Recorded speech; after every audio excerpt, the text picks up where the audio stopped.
Hey, what's up everybody? Welcome back to the poker vlog. It is Saturday, November, the first vlog in November, the 4th, and it's about 5:30 in the evening. We are at South Point. Yes, we're back at South Point, and there's a specific reason why I'm back at South Point. So now that I've been tracking my results on the Poker Income app, I've got about 22 hours here at South Point. And as you can see, I'll take an image and put it up here. As you can see, we are losing over those 22 hours at South Point. That, I think, has got to change. So, I feel like given the player pool here at the 1-2 no limit level, we should be a winning player over 22 hours here at South Point. I mean, I feel like we should be a winning player in general. And maybe that's a little bit of entitlement, but I feel my skill level is definitely good enough to beat these games. So I got a little bit of a chip on my shoulder, if you will, and I got to prove a point, I guess, is what I'm after here. So we are going to be grinding it out here and trying to post some positive results and become an overall winning player, not only here at South Point, but across all locations. But right now, I'm specifically focused on becoming a winning player here at this location. It is kind of my home base. The other reason I play here a lot is because it's very convenient. I think I've explained that before, but you know, it only takes me about maybe 10 to maybe 15 minutes to get here, depending on traffic, from where I currently live. So it's very convenient, it's very easy. So that's the second reason I play here a lot. The third reason I play here a lot is there's always games running here. I mean, it's not uncommon to look on even a Monday or a Tuesday at 4 or 5 o'clock in the afternoon and see that there's 6 or 7 tables of 1-2 running, and there may even be a small list to get on a table. So you can come here pretty much any day of the week, any night of the week, and there's always games running. Now, the quality of those games is definitely debatable, and it can vary. So, you know, you may get half of those games being filled with very tight, very nitty players, OMCs, etc. So they're not great games, but then you might get half of them that have got maybe 2 or 3 fish on each table. So the games can be good. You have to game select a little bit and try to find the right table. But on the weekends, I find that the games are pretty much almost universally pretty good, and there's usually at least 2 or 3 fish on each table. So maybe even more than that. There may even be half the table might be fish. So that's I'd say the most important reason why I play here. So, you know, kind of in a list, it's convenience, there's always games running, and then game selection, and the quality of the games can be good. So the play here, I think, as someone pointed out in the comments in one of my previous vlogs, is pretty much kind of the lowest level play in the Vegas Valley. I'm sure some of the other local casinos are comparable, but if you go to the Strip, the level of play significantly jumps up, right? So in my opinion, if you go to Aria, or you go to Wynn, or you go to Venetian or Resorts World, the player pool skill level is going to be substantially higher than what you're going to see here at South Point. Not that the games aren't beatable, but it's going to be more challenging, and you're going to have to study and bring your A game a little bit more at those locations. You're going to have just a better player at those spots. So anyway, long rant here to say we are losing here at South Point over the most hours we have at any location here in Vegas, and we're going to change that today. So stay tuned. We are on the list for 1-2. I'm going to be getting in there, and hopefully we can get a seat pretty quickly, and we can jump on to a table. I will see you all at the tables. If there's one thing I've learned in my years of playing No Limit Texas Hold'em, it's that there is no right way to play this hand. The pocket jacks, the jaybirds, under the gun, we raise it up to $8 to go. Folds around to the low jack, who decides to put in the call. Button gets out of the way, small blind gets out of the way, and the big blind gets out of the way. So for $8, we are going to go heads up to a flop, which is 8-5-5 rainbow. Seems like a pretty safe board here, so I throw out a $15 continuation bet, and that is going to get the job done. So I think there may indeed be a right way to play this hand, and we may have just done it. It's always nice to look down at a couple of suited cards on the button, and this time we see King 9 of spades. We've got one player who decides to put in the $2 call and limps pre-flop in middle position. Everyone else decides to go ahead and let their cards go into the muck. So it folds to me, and I think this is a good candidate to raise here. So I decide to make it 12 to go. Small blind and big blind get out of the way. The middle position limper decides to put in the $10 additional, and we are going to go heads up to a flop. Flop is 8-4-3 rainbow. We do have one spade, so backdoor flush draw is in effect. Middle position player decides to check. I think this is a board that I can continue to bet on. I don't think it's going to hit the middle position's limp calling range all that often. And indeed, they let their cards go, and we take down a small pot here in position. While we are on the subject of suited cards, we pick up Queen Jack of Diamonds in the hijack. We get one player who decides to go ahead and limp for $2. I'm going to raise this up. I make it 12 to go. Small blind and big blind both think that $12 is a fair price, and they put in the call. And surprisingly, the limper decides to get out of the way, so they let their cards go. And we are going to go three ways here to a flop, which gives us an open-ended straight draw. Jack 9-6 with two spades and one club. Small blind decides to check, but the big blind has other ideas.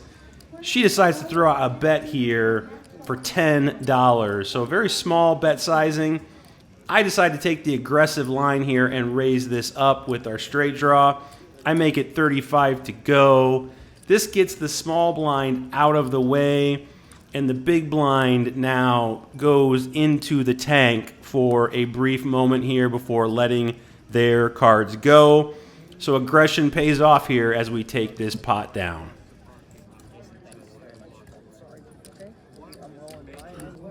Sometimes when players take these donk bet lines, it helps you to play perfectly against them. In this hand, we pick up ace-4 of spades in middle position. We've got one early position player who calls the $2. I raise this up. I make it 10 to go. Folds over to the small blind, who decides to put in the call. Big blind gets out of the way, and the early position player who limped gets out of the way. So we go heads up to a flop, which is 9-8-7, 2 hearts, 1 diamond. We completely whiff. Small blind donk bets, and I can't fold fast enough. All right, we played this hand correctly once this session. Let's see if we can play it correctly 2 times. Pocket jacks, under the gun +1. I raise it up to $8 here. The button calls and the big blind calls, so we're going to go 3 ways here to a flop. Flop is King 6-5 rainbow. Big blind checks it over to me, and I'm going to keep betting here and representing strength. I don't think I need to go super large here, but I do decide to size up a little bit. I make it $20 to go, about a half pot size bet. Both players quickly send their cards into the muck, and we take down another pot with the pocket jacks. It hit once on this. All right, this next one is a fun one. We've got queen jack off suit. We are in the cutoff. We end up getting a raise from a middle position player who is new to the table. Makes it 7 to go. I decide to just go ahead and call the $7 here. The big blind decides to call the $7 and everyone else gets out of the way. So we are going to go 3 ways here to a flop. Flop comes down, giving us a gut shot straight draw. We see king 9-7 with 2 hearts. The original raiser continues for the same price, $7. I think I could call here, but I've been trying to take a more aggressive line with my draws, and I think this is a good candidate because we're not too likely to hit too often here. So I bump this up. I make it 30 to go, hoping to get the big blind to fold out most of his missed hands and get the original raiser to fold here as well. That is not what happens, though. The big blind puts in the call. The middle position player decides reluctantly to get out of the way, and we're going to end up going heads up here to a turn. The big blind is what we would affectionately refer to in the poker community as an OMC, old man coffee. I do think he's got a lot of King X in his range here, and I would include Ace King in that range. I know, Ace King would 3-bet pre-flop, but trust me when I tell you, OMCs at $1, $2, no limit Texas Hold'em at South Point do not 3-bet Ace King or Ace King suited pre-flop. So those are definitely in his calling range. He can also have hands like King Queen suited, King Queen offsuit, King Jack suited, King Jack offsuit, etc. So I think there's a lot of King X in his range here. So when I see the deuce of hearts peel off here on the turn, I think this is a good card to start putting more pressure on the big blind's King X holdings. Plus we've got a draw to the flush ourselves with the queen of hearts. So we do have some equity here and have turned some equity. So I start counting out a bet, and the big blind starts to mirror my exact bet sizing and is projecting an insta-call. So then I slow down and check. This sends the table into laughter, and the big blind now checks as well. We see the 3 of hearts peel off here on the river, giving us the flush. And I'm a little confused now because I had him on a king, but I didn't think a king was just snap calling my bet on the turn. So the big blind checks, and I'm confused as to whether or not I should bet here. I decide to just go ahead and check back, and I turn over my queen of hearts. And I'm really surprised to see when the big blind turns over Jack 10 of hearts. You gave it away on the turn, though, sir. You almost got it. All right, I didn't get film footage of this one, but I did snap a pic at the end. We've got Jack 10 of spades. Button straddle is on, folds over to me in middle position, and I raise this up to 15. The button straddle puts in the call. Everyone else gets out of the way, so we are going to go heads up here to a flop. Flop comes down pretty good for us, 10, deuce, 3. I decide to put in the continuation bet, and the button pretty much instantly min clicks back to $40. I think we're too strong here to fold, so I put in the call, and we see the deuce of clubs on the turn. I decide to check. The button now bets for $60, and I think we've got the best hand. I go ahead and shove all in. He tanks for about a minute and calls. We turn over our hand, and we are good and take down this $400+ pot. This is what you would call a big blind special. So it ends up folding around to the cutoff, who decides to put in the $2 call. The button gets out of the way. The small blind decides to put in the $1 call. And we are going to end up going 3 ways here to a flop. And let's see if we can make some magic happen here. When I check my option in the big blind, we see a flop that gives us an up and down straight draw here. Any 8 or any 3 is going to give us probably the best hand, especially if it's not a spade. 6, 4, 9 with 2 spades. Small blind checks, I check. Now the cutoff decides to put in a bet, but it's a pretty small one. $5 to go. This does get the small blind out of the way. Now it's over to me, and I think $5 is a fair price to call here with our draw. And we see the beautiful 3 of clubs on the turn, giving us the straight. I decide to go ahead and check, and the cutoff decides to keep betting here. He makes it 10 to go.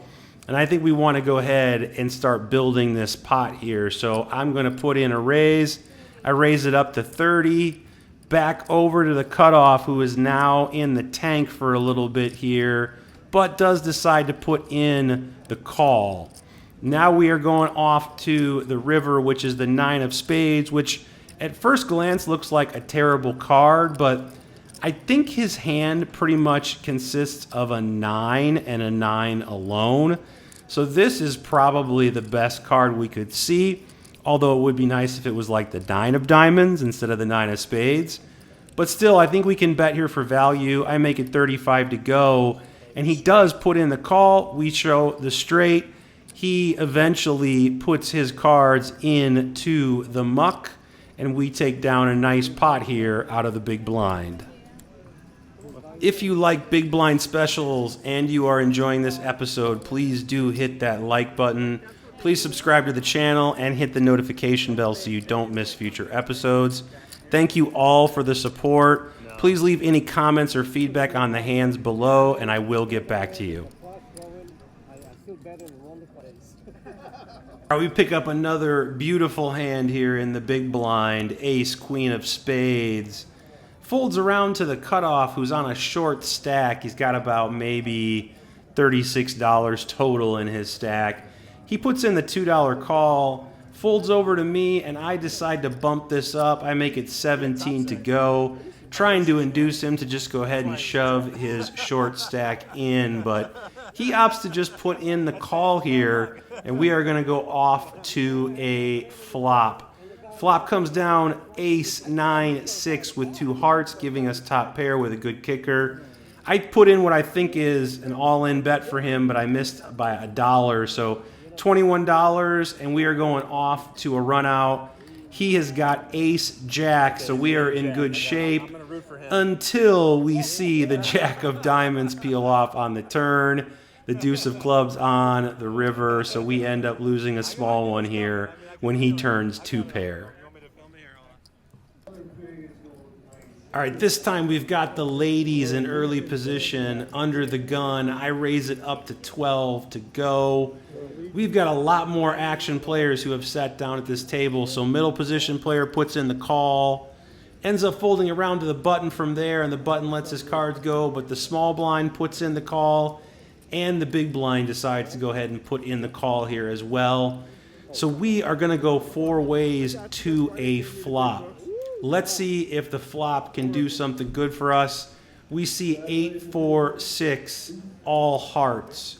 We do have the queen of hearts, which is a good sign. Small blind checks and the big blind checks, and I decide to size up here a little bit and put in a $30 continuation bet here.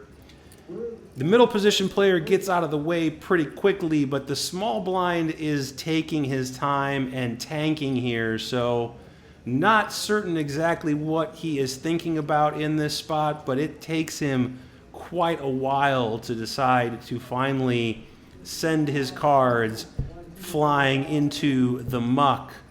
And it is back over to the big blind now. Once the small blind lets his cards go, the big blind doesn't think too long at all before putting in the call. So we are going to continue on heads up to a turn, giving us the flush when we see the 3 of hearts. Big blind checks again, and it's back over to me, and now the question is should I bet or should I check? I think I could definitely keep value betting here, but I think the big blind is going to have a lot of the king and ace of hearts in his range. So I decide to check here just to exercise a little pot control. And the big blind leads out for a small $15 bet on the river, and I decide to call. He shows us king 7 offsuit with the king of hearts and ends up taking down this pot. Good old big slick in the hijack, ace king of spades, 2 beautiful cards. We see a limp from under the gun and a limp in middle position. I decide to go ahead and raise this up. I make it 15 to go. Small blind pretty much snap calls. The big blind gets out of the way. Back over to our friend under the gun who decides to put in the call. And we get a call from the middle position player as well. So we are going to go 4 ways to a flop in position here. We get top pair, top kicker on an ace deuce 3 with 2 clubs board. Small blind checks, under the gun checks, middle position player checks. Now it is over to me, and I'm going to be putting in a continuation bet here, and I decide to size up to $40 to go. The small blind instantly jams all in. He's got about maybe $150 total remaining, maybe a little bit more than that. And it's back over to the under the gun player who is asking for a count. Doesn't take too long here, though, for the under the gun player to go ahead and get out of the way. The middle position player thinks for quite a bit longer. And I am pretty certain he's going to be putting in the call, but he eventually does let his cards go. I insta-call here, and we are going to go to a run out. Small blind turns over ace, queen. We've got him pipped, and we end up holding here on a 4 of clubs, 3 of hearts run out, and we take down this $320-ish pot. All right, last hand of the session. We've got pocket 6s in early position. Now, before you all get on me in the comments, yes, I know I'm shuffling my chips in front of the camera, especially in this hand. I've been trying really hard this episode to shuffle my chips off camera, but in this, I forget. So please, I apologize. Don't get on me. I know you guys hate the chip shuffling. I go ahead and call the $5 straddle, and it ends up folding around to the small blind, who raises this up to $20. The under the gun straddler decides to put in the $15 call, and we're getting a pretty good price here, I think, to go set mining. So I decide to put in the call as well, and we are going to go 3 ways to a flop. Flop does not give us what we were looking for in terms of a set. We see 7, 5, 4, all spades. Small blind instantly shoves the remaining $67 in his stack into the middle. Now it is on the under the gun straddler, and he is going to go into the tank for quite some time here. While the under the gun straddler is in the tank, you all can enjoy my chip dance shuffle. Just kidding. I am thinking here about what I want to do once the under the gun player has made their decision. If the under the gun calls, he's going to be giving me a great price to draw to my straight. If the under the gun player folds, I think we have a decision here as to whether or not we want to gamble or we want to just fold and live to fight another day. I think the small blind is going to have a hand like pocket queens, pocket jacks, or maybe pocket 10s here. He could obviously have kings, or he could have a hand like ace king suited or aces even. But I think primarily he's going to have aces, or excuse me, he's going to have queens or pocket jacks in this spot. The under the gun player does eventually let his cards go, so it is over to me, and I have to decide here if I'm going to go for it or if I'm going to pack it in and call it a night. It would be better if we had the 6 of spades in our hand, but you can't be too picky in these spots. I think the only real downside is if the small blind has got a hand like queens with the queen of spades, or if he's got a hand like jacks with the jack of spades, or even ace king with the ace of spades. That's going to be a little bit tough for us to overcome. Ace King would be the ideal scenario because we are slightly ahead there, but he does have a lot of outs to catch up. So eventually I settle on a call. So we're going to gamble here in this spot and see if we can win another pot before we call it a night. 10 of diamonds on the turn, 10 on the river. We do not improve. He turns over queens with the queen of spades to take down this pot, and we call it a night. All right, I hope you guys enjoyed the poker hands. That's going to do it for this episode. If you did enjoy the episode, please do hit that like button. Give me a thumbs up. We are at currently about 890 subscribers, and I'm trying to push to 1,000. So please do hit that subscribe button. Hit the notification bell so you don't miss future episodes. I appreciate all your support. If you want to get in touch with me, leave a comment in the comments below and I will get back to you. That is going to do it for the poker, but we do have non-poker related items to discuss here, and one of those is going to be an album recommendation. So for this week's album recommendation, I'm recommending this album here, which is a band called Big Thief. The name of the album is a long one, and it's a confusing one, but it's called Dragon, New Warm Mountain, I Believe in You, which is also the name of one of the songs on the record. So I highly, highly, highly recommend this record. So it is a folk, indie rock, American country rock record. It's pretty mellow. It does have some spots where it picks up a little bit. For the most part, though, I would classify it as a very mellow album. I think it's a near perfect record. I would say it's a 9 out of 10. Very close to being a perfect record. And it's a newer record. It was released in February of last year. And I think it was one of the best albums of 2022. It covers a lot of different ground. It's a long album, so be warned. It's about 80 minutes in runtime, so it takes a little bit to listen to it. But it covers themes ranging from broken relationships, change in life, mortality, the passing of time. Really kind of runs the gamut across all the themes and subjects that they cover during the record. But it's wonderfully produced, wonderfully written songs, amazing melodies, great vocal performance.